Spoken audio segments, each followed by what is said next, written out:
每当深夜人静，你是否曾因白天的失控而感到深深的自责？或许是对孩子的一声怒吼，或许是对同事的一个白眼，甚至是面对突如其来的噩耗时那一瞬间的崩溃。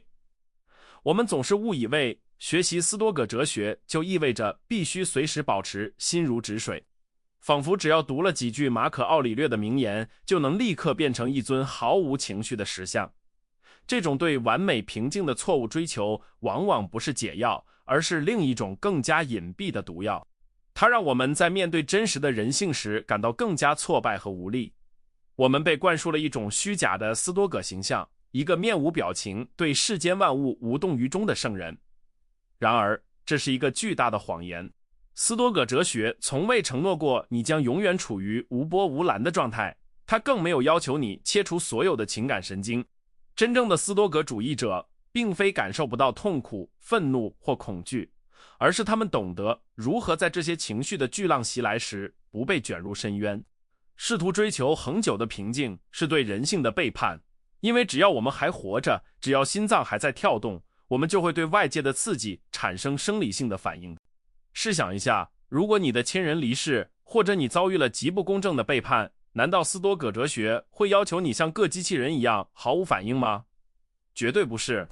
塞内卡曾明确指出，即使是智者，在危险面前也会脸色苍白，在悲伤面前也会流下泪水。这不是软弱，这是生而为人的证明。如果我们强迫自己去压抑这些自然的反应，试图扮演一个刀枪不入的角色，我们实际上是在进行一种精神上的自我阉割。这种压抑最终会导致更大的反弹，让你离真正的智慧越来越远。我们必须区分冷漠与宁静的本质区别。冷漠是一种逃避，是对生命的拒绝，是试图通过关闭感官来避免受伤。而斯多葛式的宁静是一种动态的平衡，是在混乱中寻找秩序的能力。这就像一名冲浪者，他无法控制海浪的大小和方向，但他可以控制自己在浪尖上的姿态。斯多葛哲学不承诺海面永远风平浪静，因为那是死亡的状态。他承诺的是，只要你掌握了正确的航海术，即便在最猛烈的风暴中，你的船只依然能够保持航向，不被倾覆。很多人放弃斯多葛哲学，正是因为他们设定了一个不可能达到的标准。他们认为，只要自己还会生气，还会焦虑，就是修炼不到位，就是失败者。这种完美主义的陷阱让哲学变成了一种刑具。其实，斯多葛哲学的核心不在于消除第一反应，而在于管理随之而来的判断。正如艾比克泰德所教导的，折磨我们的往往不是事物本身，而是我们对事物的看法。我们无法阻止情绪的鸟儿飞过头顶，但我们可以阻止它们在我们头上筑巢。在这个充满噪音、算法和竞争的现代世界，追求恒定的内心和平几乎是一种奢望。你的手机通知在响，你的老板在催促，你的账单在堆积。斯多葛主义者生活在现实世界中，而不是象牙塔里。我们承认混乱是宇宙的常态，变化是唯一的永恒。因此，我们的目标不应该是消除所有的干扰，而是建立一座内在的堡垒。这座堡垒的墙壁足够厚实，可以承受外界的投石车攻击，但里面的人依然能感觉到城墙的震动。马可·奥里略这位罗马皇帝，他在战场的营帐中写下了《沈思录》。他的生活充满了战争、瘟疫、政治阴谋和家庭背叛。如果你仔细阅读他的文字，你会发现他并不是在炫耀自己的平静，而是在不断地与自己的焦虑和愤怒进行搏斗。他需要反复提醒自己不要被情绪绑架，这恰恰证明了他和我们一样，时刻面临着失去平静的风险。如果连这位最伟大的斯多葛皇帝都需要每天自我治疗，我们又有什么资格苛求自己一步登天呢？所以，让我们重新定义我们的目标。我们不追求那种死寂般的恒定和平，我们追求的是不可战胜的意志。这意味着，当恐惧袭来时，我们承认它的存在，但不让它替我们做决定；当愤怒燃烧时，我们感受它的热度，但不让它烧毁我们的理智。这是一种主动的、战斗性的平静，而不是被动的麻木。我们要学会在情绪的风暴眼中找到那个安静的中心点，而不是妄想让整个风暴消失。这种转变是痛苦的，因为它要求我们直面自己的脆弱。承认自己会受伤，承认自己会动摇，这需要巨大的勇气。但这正是通往自由的第一步。当你不再为了我不够平静而感到焦虑时，你反而获得了一种更深层次的释怀。你会明白，跌倒了可以爬起来，失控了可以重新调整。斯多葛哲学是一条道路，而不是一个终点。它是一种持续的练习，而不是一次性的毕业考试。接下来，我们将深入探讨斯多葛哲学中关于第一运动的关键概念，这将彻底颠覆你对情绪控制的认知。我们将揭示为什么连最伟大的哲学家也会颤抖，以及他们是如何在颤抖之后迅速夺回心灵的控制权。请准备好你的笔记，因为接下来的内容将是从理论转向实践的关键转折点。它将教会你如何在混乱的现实中建立起真实而有弹性的精神力量。要理解为什么斯多葛哲学不承诺恒定的和平，我们必须先挖掘一个深埋在古籍中的概念，这是许多现代斯多葛导师忽略的关键，即第一运动。想象一下，你正走在一条平静的街道上，突然听到一声巨响，或者一只恶犬向你扑来。在这一瞬间，你的心跳会加速，你的瞳孔会放大，你的肌肉会紧绷，甚至你的脸色会瞬间变得苍白。这不是选择，这是本能。古代的斯多葛哲学家非常清楚地指出，这种生理上的应激反应并不属于我们控制的范围，因此它与道德无关，也与你是否是一个合格的斯多葛修习者无关。即使是最伟大的智者，在巨响面前也会本能的畏缩。有一个著名的故事记载了这种现象，一位受人尊敬的斯多葛哲学家与其他人一同乘船出海，途中遭遇了猛烈的风暴，海浪滔天，船只随时可能倾覆。旁观者惊讶地发现，这位平日里宣讲泰然处之的哲学家，此刻竟然脸色苍白，身体微微颤抖，看起来和普通人一样恐惧。风暴过后，有人质问他，为什么你也会害怕？哲学家引用了早已失传的斯多葛著作解释道，当可怕的景象突然袭来，心灵不可避免地会受到冲击。这种冲击是生理性的，它绕过了我们的理性，直接作用于身体。如果你因为自己会感到恐惧而自责，那你就错怪了自己的生物本能。这就是斯多葛哲学中最具人性的部分。他承认我们首先是动物，然后才是理性的人。所谓的第一运动，就是这种未经大脑审视的自动化的身心反应。它包括了受到侮辱时涌上心头的怒火，听到噩耗时瞬间的崩溃感，或是面对诱惑时那一秒钟的动摇。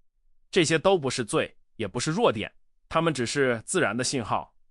许多人学习斯多葛哲学时感到的痛苦，正是源于他们试图消灭这些第一运动。这就像是试图命令你的心脏停止跳动一样荒谬且徒劳。你不可能禁止身体对外界做出反应，你只能决定反应之后该做什么。既然我们无法阻止第一波情绪的巨浪，那么斯多葛修行的战场究竟在哪里？答案在于第一运动与同意之间的那个微小间隙。当恐惧袭来第一运动，你感觉到了，但接下来你有一个选择权，你是否要同意这个恐惧的念头，认为这确实是一场灾难，我完蛋了。普通人会顺住第一运动滑落，立刻对情绪投降，让恐惧演变成焦虑，让愤怒演变成仇恨。而斯多葛主义者会在那个间隙中竖起一道闸门，他们感受到了恐惧的生理震动，但他们的理性自我会说，等等，这只是一种身体反应，并不代表现实就是如此糟糕。艾比克泰德曾经形象地将这些念头称为印象。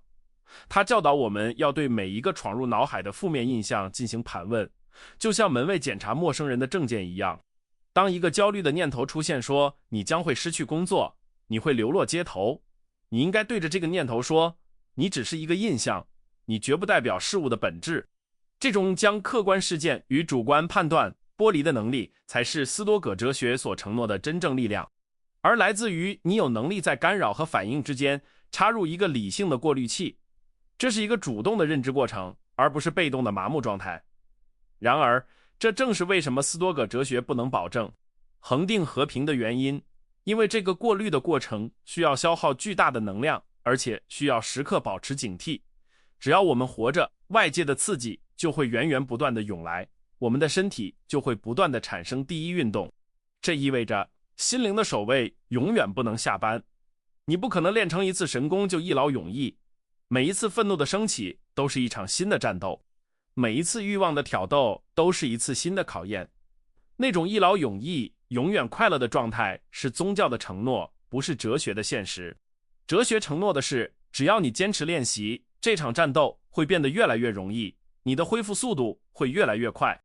我们可以把这比作身体的免疫系统。一个健康的人并不是永远不会接触病毒，而是当病毒入侵时，他的免疫系统能迅速识别并消灭它，让他恢复健康。同样，一个斯多葛主义者并不是不会产生负面情绪，而是他的精神免疫系统足够强大。当嫉妒或愤怒试图劫持他的大脑时，他能迅速调用理性去中和这些毒素。有时候你会赢得轻松，有时候你会陷入苦战，这取决于你当天的状态和刺激的强度。接受这种波动性本身就是一种巨大的解脱。你不需要完美，你只需要保持在场，并愿意一次又一次地把理智拉回主导地位。这里有一个关键的误区需要警惕，不要对你的第一运动产生第二层情绪。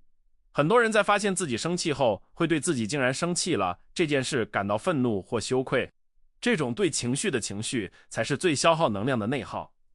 塞内卡警告我们，不要让情绪成为你的主人，但也不要因为情绪的出现而惩罚自己。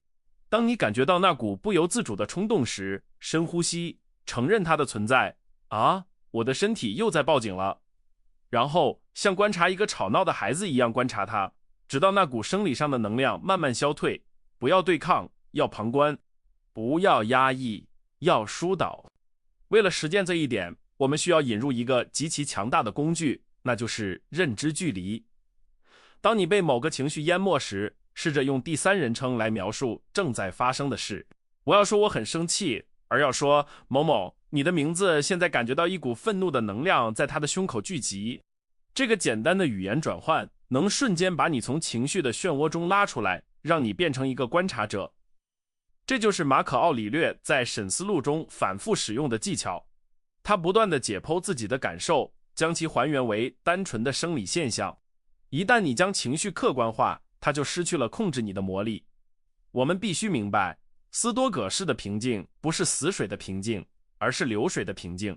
流水会遇到石头，会激起浪花，但它始终在流动，不会因为障碍而停滞。我们的情绪也是如此。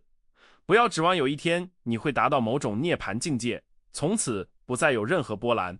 那种期待本身就是焦虑的根源。相反，我们要拥抱这种动态的挑战。每一次心跳加速都是练习勇气的机会，每一次怒火中烧都是练习耐心的机会。世界是你的磨刀石，虽然磨刀的过程会有火花和摩擦，但正是这些摩擦让你的灵魂变得锋利而坚韧。现在我们已经理解了我们无法控制本能的第一运动，也明白了战斗发生在同意的那一刻。但是当我们面对那些真正巨大的、看似无法承受的外部灾难时，比如失业、重病或失去挚爱，仅仅靠忍受是远远不够的。我们需要更高级的武器来重塑我们对世界的认知。再下一章，我们将探讨如何利用斯多葛哲学中最强大的视角转换工具，将这些看似毁灭性的打击转化为生命中不可或缺的燃料。这不仅仅是防御，这是精神上的炼金术。既然我们无法消除第一运动，也不可能完全掌控外部世界的变数，那么我们该如何在这个充满不确定性的世界中生存？这就引出了斯多葛哲学中最具攻击性也最强大的概念。这不仅仅是防守，而是进攻。马可·奥里略给出了最精彩的比喻，像一团熊熊燃烧的烈火一样，无论你往里面扔进去什么，火都能吞噬它，并借此燃烧得更加旺盛。这意味着真正的高阶平静不是避开麻烦，而是具备将麻烦转化为养料的能力。这种心态转变能让你从一个脆弱的受害者变成一个反脆弱的战士。这就是尼采后来总结为爱命运的斯多葛精髓。请注意，这里说的是爱，而不仅仅是忍受。忍受是沉重的，是带着怨气的，而爱是主动的，是充满热情的。当现代人遭遇失业、项目失败或感情破裂时，第一反应往往是为什么是我？这不公平。这种与现实的对抗正是痛苦的根源。斯多葛主义者会说，好极了，这正是命运给我安排的剧本，让我看看我在这个新场景里能发挥什么样的演技。这听起来可能很疯狂，但这是在混乱中保持心理健康的唯一途径，停止与已经发生的现实争辩，转而拥抱它。举个现代的例子，假设你精心准备的演示文稿因为电脑崩溃而丢失了，普通人会陷入愤怒、焦虑，甚至这一整天的心情都毁了，平静荡然无存。斯多葛主义者当然也会感到一瞬间的震惊，第一运动，但他会迅速启动爱命运的程序。电脑坏了是既定事实，愤怒无法修复硬盘。那么这件事的好处是什么？也许这是一个机会，让你练习即兴演讲的能力。也许这是在提醒你备份的重要性。当你开始寻找逆境中的机遇时，你的焦虑就会瞬间转化为行动的动力。这不是阿 Q 精神，这是一种极致的实用主义。为了达到这种境界，斯多葛哲学提供了一个看似悲观，实则极具保护性的工具——预演不幸。我们之所以在灾难来临时会失去平静，很大程度上是因为我们对世界抱有不切实际的乐观期待。我们预设交通会顺畅，预设爱人会永远忠诚，预设身体会永远健康。塞内卡警告说，意料之外的打击最为沉重。为了不被生活击倒，我们必须在每天清晨就先在脑海中预演可能发生的最坏情况。这不是为了让你抑郁，而是为了给你的心灵穿上盔甲。试想一下，如果你在出门前就已经接受了今天可能会塞车的事实，那么当你真的被堵在路上时，你还会暴跳如雷吗？不会，因为这早在你的预料之中。你会利用这段时间听听有声书，或者享受片刻的独处。通过提前剥夺未来灾难的惊吓权，你就剥夺了它伤害你的力量。这就是为什么斯多葛哲学不承诺事事顺心，但他承诺你可以在事事不顺时依然保持理智。真正的自信不是相信自己能赢，而是相信自己即使输了也能承受得住。在现代社会，我们的焦虑往往来自于对结果的过度执着。我们渴望升职，渴望点赞，渴望别人的认可。当结果不如预期时，我们的内心世界就崩塌了。这里我们必须引入斯多葛哲学的另一个核心武器——有保留条款。每当你计划做某事时，不要说我一定要做成这件事，而要说如果命运允许，我将做成这件事。这小小的思维转变将你的目标与外部结果解绑了。你依然会尽全力去努力，但你的平静不再被结果绑架。让我们用射箭手的比喻来深化这个概念。一个斯多葛式的射箭手，他会精心挑选弓箭，调整呼吸，专注瞄准，尽他所能地射出完美的一箭。这一切都在他的控制范围内。然而，一旦箭离弦，风向会如何，目标会不会移动，这些就不受他控制了。如果箭没有射中红心，普通人会沮丧，觉得自己失败了。但斯多葛射箭手会说，我已经完成了我的任务，至于箭去哪里，那是箭的事情。这种将努力与结果剥离的智慧，是现代人在高压环境下保持心理平衡的救命稻草。很多人误以为这种态度是消极的，是缺乏野心的。大错特错。斯多葛主义者往往是最高效的行动者，因为他们不会把能量浪费在焦虑结果上，也不会浪费在抱怨不公上。他们把所有的精力都集中在我现在能做什么这一点上。当你不再害怕失败，不再执着于外界的掌声时，你反而能发挥出最好的水平。这种由内而外的平静，不是因为外界没有风雨，而是因为你的内心有一个稳定的锚点。但我们必须诚实面对，这种修炼是极其艰难的。这就是为什么斯多葛哲学被称为英雄的哲学。它要求你违背人类追求安逸的本能，主动去拥抱不适。我们生活在一个算法不断迎合我们喜好的时代，所有的 App 都在猜你喜欢什么，都在试图让你舒服。这种环境正在削弱我们的精神韧性。斯多葛哲学是一剂苦药，它提醒我们，世界不是为了你的舒适而设计的。你觉得痛苦，是因为你试图强迫世界符合你的剧本，而不是修改你的剧本去适应世界。所以，当你下次感到焦虑或愤怒时，不要祈祷问题消失，而要祈祷自己拥有面对问题的脊梁。不要寻求一个没有噪音的环境，而要寻求一颗在噪音中依然能听到自己心跳的心。这正是斯多葛哲学不承诺恒定和平的深层原因，因为真正的和平不是赐予的礼物，而是战斗后的奖赏。它不是一种静态的拥有，而是一种动态的胜利。我们已经探讨了如何应对情绪的爆发、第一运动，以及如何重塑对逆境的认知、炼金术。现在，我们需要把视角拉得更高。如果我们总是沉溺于个人的得失，痛苦将永无止境。在最后的篇章中，我们将学习马可·奥里略最喜欢的宇宙视角。这是一种能够瞬间缩小你的烦恼，让你感受到真正宏大平静的终极技巧。这将是我们将所有碎片拼凑完整的时刻。当我们陷入琐碎的烦恼，觉得自己那点小小的痛苦大过天时，斯多葛哲学提供了一剂视角上的解药，那就是高空俯瞰。试着闭上眼睛，想象你的灵魂慢慢升空，离开你的身体，穿过屋顶，越飞越高。你看见了你的城市，像棋盘一样渺小；你看见了整块大陆，像漂浮在海洋上的落叶。最后，你看见了地球，不过是浩瀚宇宙中一颗微不足道的蓝色尘埃。在这个宏大的尺度下，你刚才为了那句刻薄的评论而产生的愤怒，为了那笔奖金而产生的焦虑，显得是多么的可笑和微不足道。这不是虚无主义，这是一种彻底的清醒。马可·奥里略经常进行这种思维练习，他提醒自己，看看那些在历史长河中曾经叱咤风云的人物，他们争夺的领土，他们在意的荣耀，现在都去了哪里？都化为了尘土和传说。当你意识到人类的生命在永恒的时间面前不过是电光火石的一瞬，你就不会再把宝贵的精力浪费在与他人的摩擦上。这种宇宙视角能瞬间冷却我们过热的大脑，让我们从自我中心的牢笼中释放出来。真正的平静往往来自于意识到自己的渺小，因为渺小，所以不必背负整个世界的重量。而在这宏大视角的尽头，站着斯多葛哲学最为人熟知也最被误解的导师——死亡。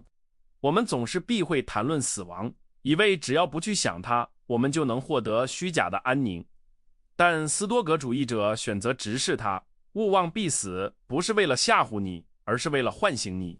当你明白这一刻可能就是你生命的最后一刻，你就再也没有时间去生气、去犹豫、去伪装。塞内卡说得好，我们不是在临终那一刻才遇到死亡，我们每天都在死去。每一秒钟的流逝都是生命的一部分被死亡收割。既然生命如此短暂且不可逆，你真的要用这仅存的时间去焦虑那些你无法控制的事情吗？死亡是终极的过滤器，它帮你筛选出什么是重要的，什么是噪音。当你将我可能会死这个事实融入你的骨髓，你会发现那些让你夜不能寐的烦恼，比如别人的看法、社会的地位，突然间失去了重量。你不再追求那种廉价的无忧无虑的快乐，你开始追求一种有质量的无怨无悔的生存。这种由死亡赋予的紧迫感，恰恰是内心真正的和平之源。因为你不再对未来抱有不切实际的幻想，你只专注于过好当下的这一秒。所以，让我们回到最初的问题：为什么斯多葛哲学不承诺恒定的和平？因为恒定的和平是给死人的，而活人的特权就是感受波动。我们追求的不是一条平直的心电图，那代表着死亡。我们追求的是在剧烈波动的心电图中依然能保持航向的智慧。斯多葛主义者不是避世的隐士，而是入世的战士。我们的道场不在深山古刹，而在拥挤的地铁，在嘈杂的办公室，在充满挑战的家庭餐桌上。不要再苛求自己成为完美的圣人，那是一个遥不可及的理想。我们都是进步者，是在路上的修行人。这意味着我们允许自己跌倒。当你失控吼叫之后，不要陷入自厌的泥潭，那是另一种形式的傲慢。承认自己的滑倒，站起来，拍拍尘土，继续前行。衡量的标准不是你是否从不跌倒，而是你跌倒后爬起来的速度有多快。随着练习的深入，你会发现那个恢复的时间窗口越来越短，从几天缩短到几小时，再到几分钟，这就是胜利。为了将这些哲学落实到每天的生活中，你需要建立起早晚的仪式。早晨醒来，进行预演不幸，穿上你的精神盔甲。告诉自己，今天我可能会遇到忘恩负义、傲慢无礼的人，但我不会让他们伤害我的灵魂。这不是悲观，这是战前动员。晚上睡前进行审思回顾，像法官一样审视自己的一天，哪里做得好，哪里失控了，明天如何改进。这种日复一日的复盘是你灵魂肌肉生长的关键。同时，你要学会随时随地退回你的内在堡垒。当外界的噪音太大时，哪怕只有1分钟，闭上眼睛，深呼吸，回到那个只有你自己能掌控的理性核心，告诉自己，这只是我的判断，这不是事实。在这个小小的避难所里，你重新校准你的罗盘，这个堡垒不需要向外寻找，它就在你的心里，只要你愿意，随时都可以进去避雨。这就是斯多葛哲学给你的终极承诺，不是风雨会停止，而是你永远有一个可以躲避风雨的地方。请记住，情绪不是你的敌人，它是你的信号灯。愤怒告诉你边界被侵犯，恐惧告诉你危险在靠近。斯多葛哲学教你读懂这些信号，而不是被信号吓瘫。我们拥抱人性的一切，包括脆弱和眼泪，但我们绝不沈溺其中。我们用理性这把手术刀，精准地切除附着在情绪上的错误判断，留下纯粹的体验。这是一种带着伤疤的强大，比那种从未受过伤的纯真要珍贵得多。这条道路注定是孤独且艰难的。在这个推崇及时满足、贩卖焦虑的时代，选择斯多葛哲学就是选择了一种反叛的生活方式。你不再随波逐流，不再被算法和舆论操控，你变成了一个清醒的观察者，一个掌握自己命运舵手。这需要巨大的勇气，但奖赏也是丰厚的，那就是一种任何暴君、任何灾难都无法夺走的自由。不要等待那个一切都准备好的时刻，那个时刻永远不会到来。就在现在，就在此时此刻的混乱中，开始你的练习。接纳你的焦虑，接纳你的不完美，然后用行动去回应它。生活会继续向你投掷石块，你可以选择被砸伤，也可以选择用这些石块建造一座城堡。斯多葛哲学就是那张建造蓝图，但砌砖的人必须是你自己。最后，我想对你说，不要把斯多葛哲学当作一种止痛药，它是维生素，更是强心针。它不能保证你不再疼痛，但它能保证你在疼痛中依然能昂首挺胸。这是一种英雄主义，一种属于普通人的英雄主义。在这个不确定的世界里，愿你拥有接受无常的勇气，愿你拥有转化痛苦的智慧，愿你拥有一颗不可战胜的心。如果你读到这里，说明你的内心渴望这种真正的力量，而不是廉价的安慰。这条斯多葛之路漫长而修远，但我愿意陪你一起走下去。每一次的阅读，每一次的思考，都是在为你的灵魂镀上一层金。不要只做一个听众，要做一个实践者，去生活，去挑战，去跌倒，然后更强大的站起来。我们不追求虚幻的恒定和平，我们拥抱真实的动态平衡。这就是斯多葛哲学的真相，这就是生而为人的尊严。如果你准备好接受这个挑战，请在评论区写下爱命运，向你自己，也向这个宇宙宣告你的决心。真正的旅程现在才刚刚开始。我是你们的哲学向导，我们在下一个思想的高地见。